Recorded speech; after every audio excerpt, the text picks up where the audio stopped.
All right, our next presentation is about financial literacy. It is an essential life skill that is often overlooked in primary school education. As a former teacher, yes, it is.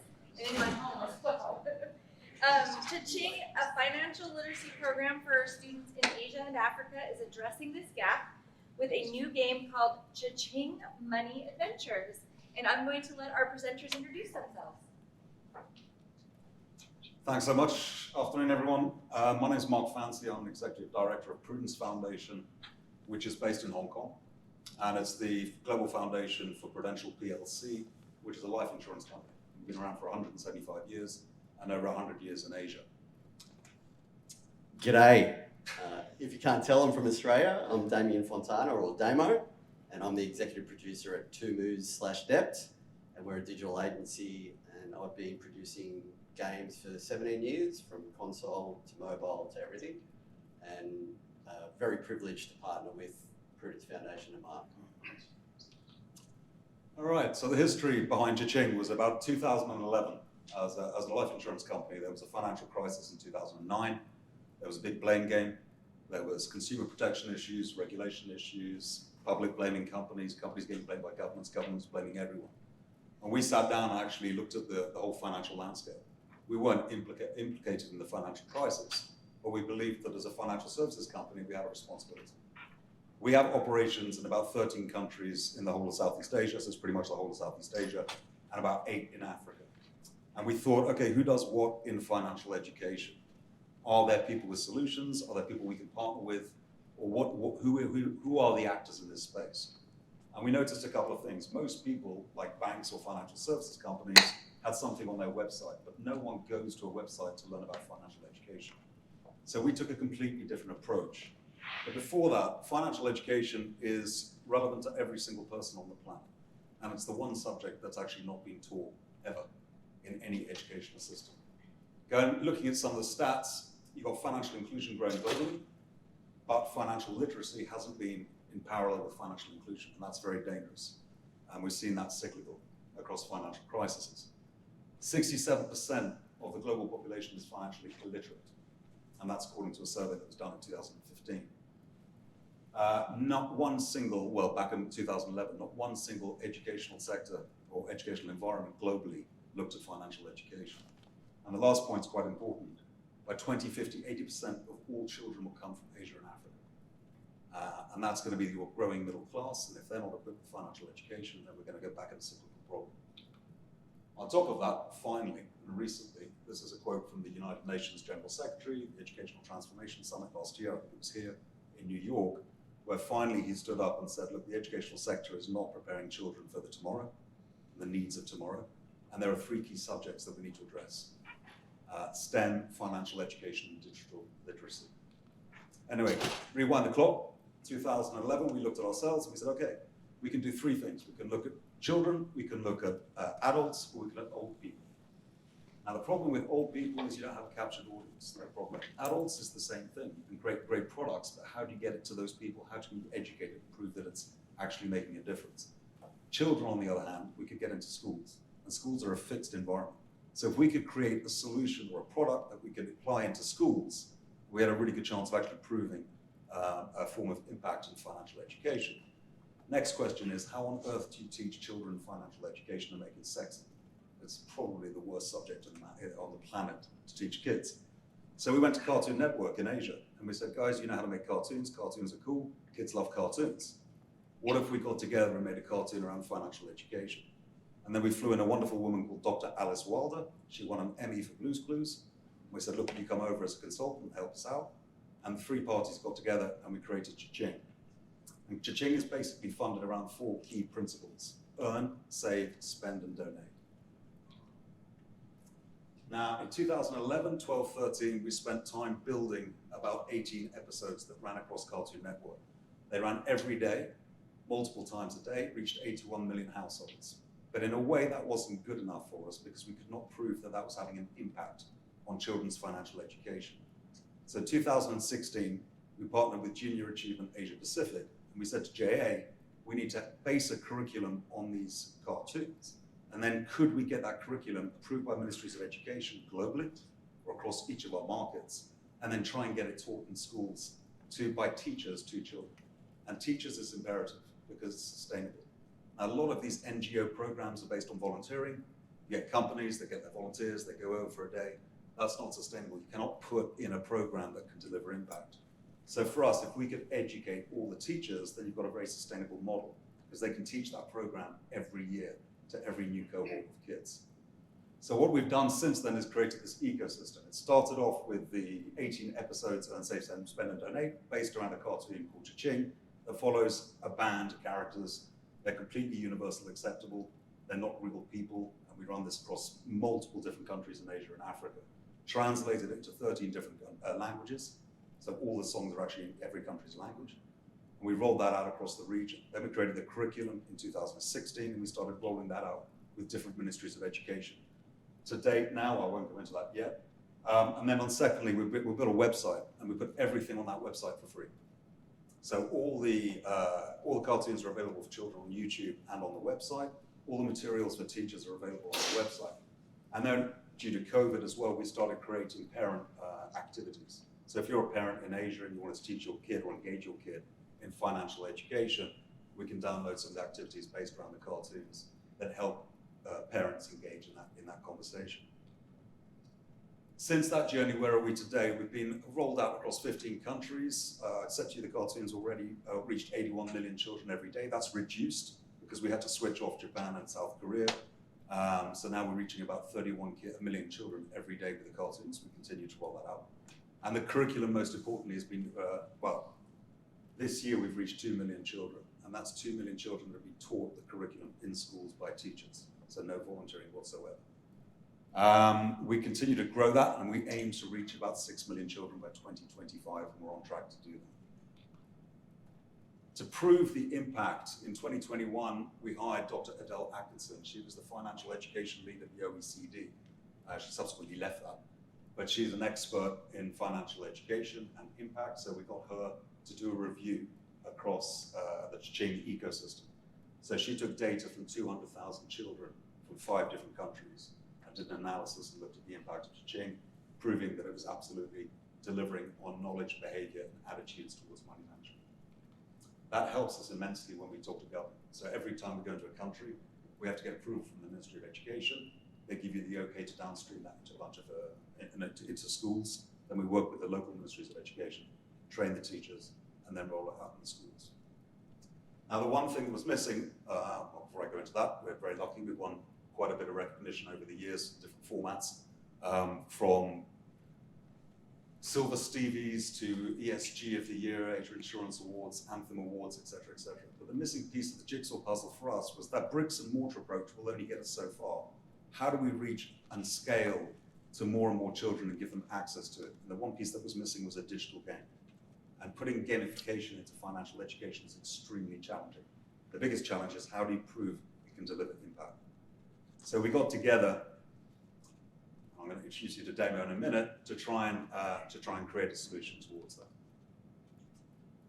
Now, to do that, I'll start off first. We actually got, we met up with EDC, the Educational Development Center in the US, phoned them up and said, could you be a consultant for us to identify, we'll RFP to a bunch of gaming organizations, put an RFP against Cha-Ching, who can come up with the best solution to put together a game.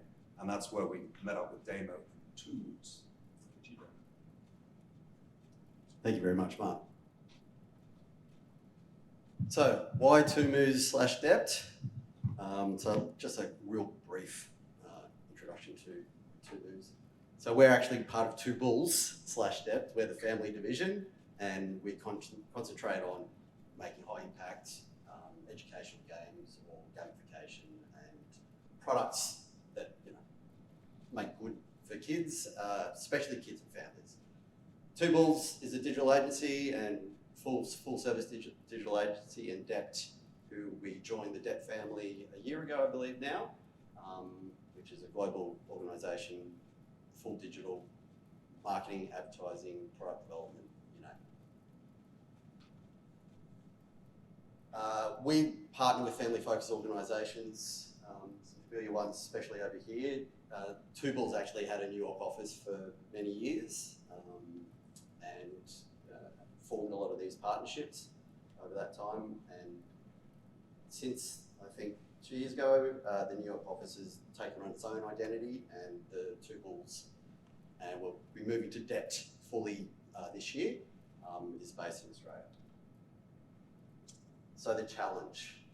First, before I go into that, just a bit of a survey of the audience. Have we got more educators or developers, or not from either of those, or a bit of a mix? Educators, hands up. A few educators, developers or product. Okay, so more developers than that. Now I know who I'm talking to.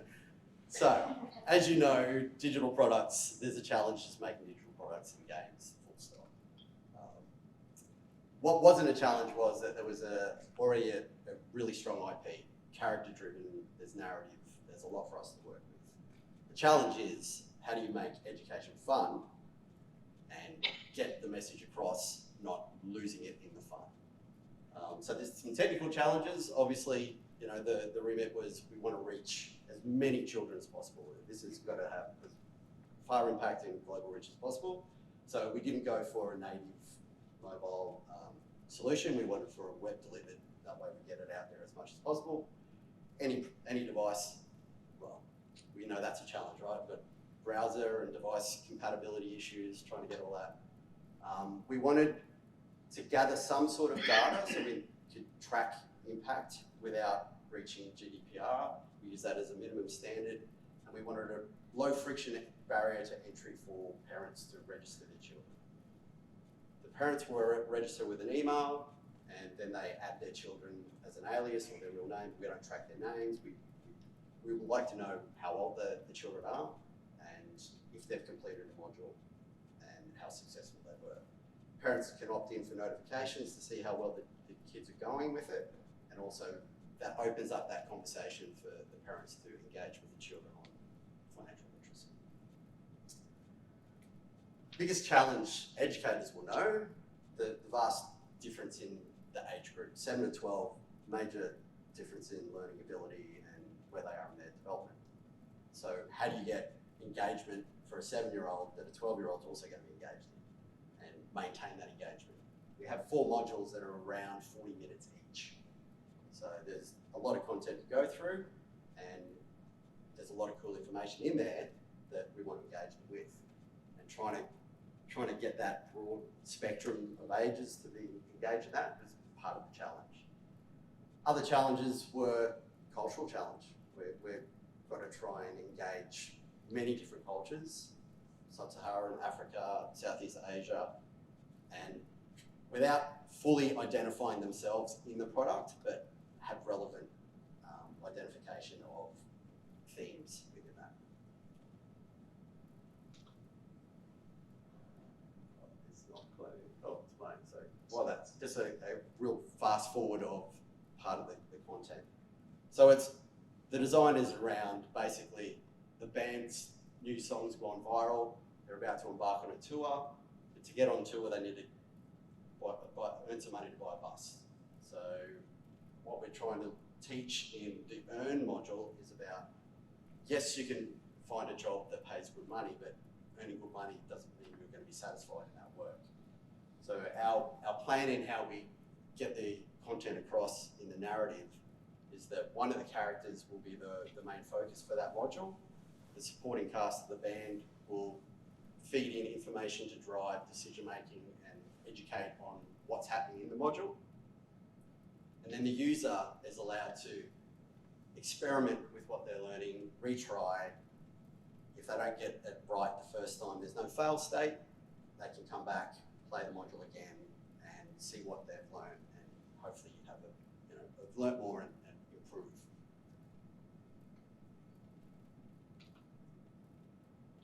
So finding the fun, but not too much. And this is where partnerships with EDC were crucial. We're not instructional designers, we're not educators, we're digital product developers and game developers.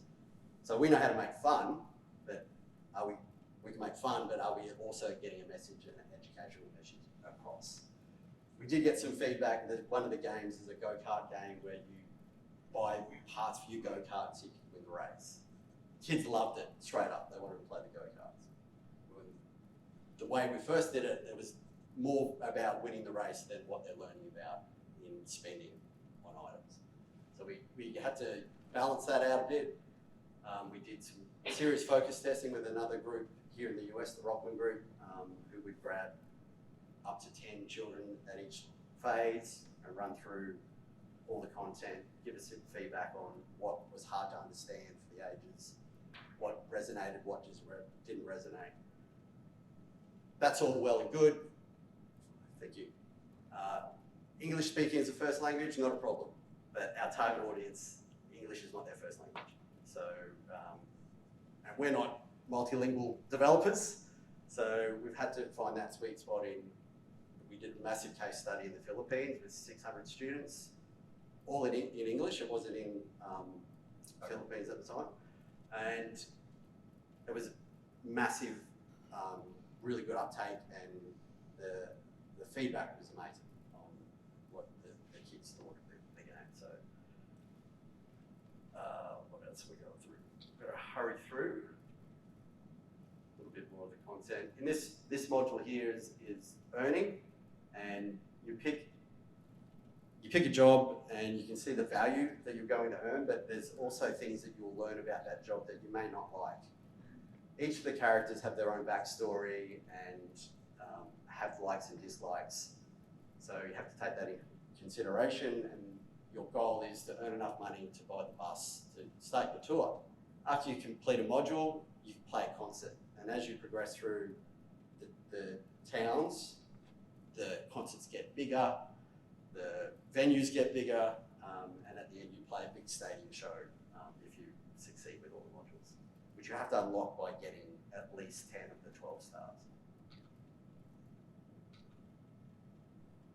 So some quick key takeaways, and this was just riffed off the top of my head, so this is a very surface sort of takeaway, but partnerships and collaboration is key. We can't do it all on our own.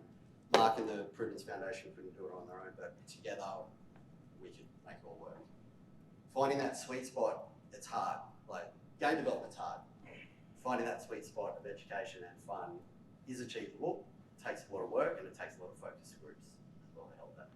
And then obviously the feel-good moment is the work we're doing here is going to impact lives and generations for years to come. So being a part of that is just such a privilege for us. So I think we'll end it there, and if there's any questions at all.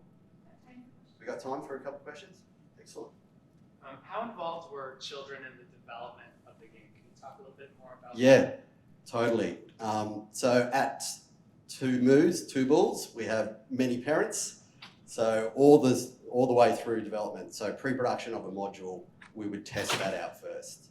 So my kids were in the right age group, or the top end of the age group, and the rest of the dev team, some of their kids were in the sweet spot. So we would try out all of these ideas, obviously based on how they were approaching each of the modules and the interactions, make changes, whether UI changes or instructional changes to make that feel good for them. So yeah. But equally, all the way. it was a huge challenge because US kids, Australian kids, they're far more exposed to a higher standard of living than probably the target audience. So it's trying to find that balance. But we tested throughout every stage. Yeah, all the way through. Question, how do you deal with the cultural differences? How do you deal with it? Yeah, the cultural differences. Yeah, it's Yeah. a tough one. Very much. Yeah, I mean, we're privileged in the sense that we've been in Asia and Africa for over 100 years, so we're pretty attuned to what the cultural issues are. When we built Cha-Ching originally, the actual cartoon, we had to deal with that immediately. So by creating a kind of agnostic brand that's acceptable and digestible to every culture, and you try and keep things as bland as possible. We did get a lot of feedback. Obviously in Africa, first question I get is, hey, there are no black kids. Well, no, but there are no green kids or pink kids in the world either. We did that on purpose. In Muslim countries, no one's wearing a hijab. Yeah, okay, again, these aren't real people. This is just an educational tool. So don't worry about it, it's not that important. People tend to focus on the things that aren't actually that relevant. So you kind of addressed it that way, but be aware of cultural faux pas, and there are many. We've actually just encountered some which were, just recently, where we had in the game, there was an option on your gender. And if you have the sort of, the third aspect of gender, that can cause issues in Islamic countries, Muslim countries. So you have to be sensitive to things. You can be global, but you have to be extremely local as well. One of the modules, Prudence is earning money in her store, and she has to buy lunch. And the shop that sells the lunch, we had to make sure that the meals there were relevant culturally. So there's rice dishes and not burgers and pizza all the way through. So we have to make sure that we're at least trying to tick off some of those that will work culturally. But yeah, very hard. You can't. Our session time is over, so I don't know if you want to stay and ask some questions. Well, you can ask us afterwards. Yeah, just the hall and networking. We'll stand outside. Thank you guys so much. That No, was pleasure. really great. Thank you so much. Thank you.